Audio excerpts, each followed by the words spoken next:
নমস্কার বন্ধুরা, আজ আমি আপনাদেরকে দেখাবো আমড়ার চাটনির রেসিপি।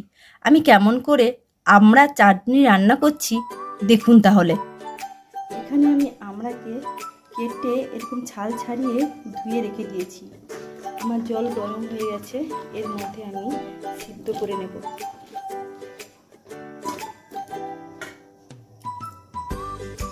আর সামান্য পরিমাণে একটু লবণ দিয়ে দেব।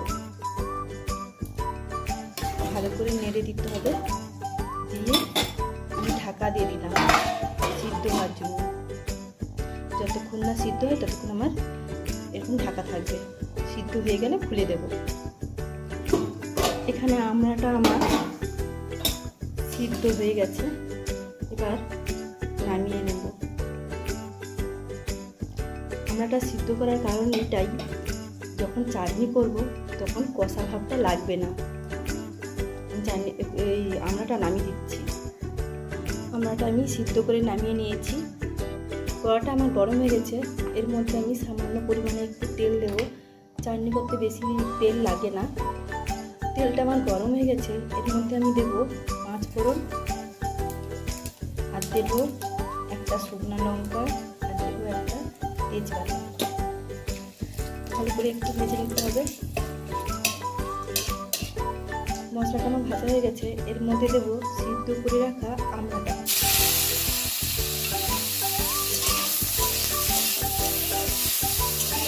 দেব সামান্য পরিমাণে হলুদ দিয়ে একটু ভালো করে ভেজে দিতে হবে। আর দেব সামান্য পরিমাণে একটু বিট লবণ। সিদ্ধর সময় লবণ দেওয়াই আছে, সেই জন্য লবণটা একটু কমই দেব। আর দেব হাফ বাটির মতন চিনি দিয়ে ভালো করে নেড়ে দেব, যাতে চিনিটা একটু গলে যায়। চিনিটা আমার ভালোভাবে গলে গেছে, এর মধ্যে আমি 1 বাটির মতন, এই ছোটো বাটির 1 বাটির মতন জল দিয়ে দেব।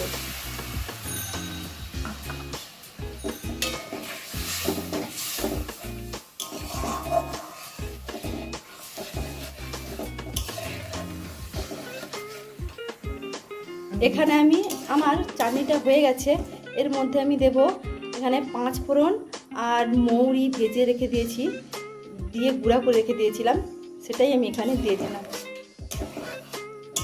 এবার নামিয়ে দেব।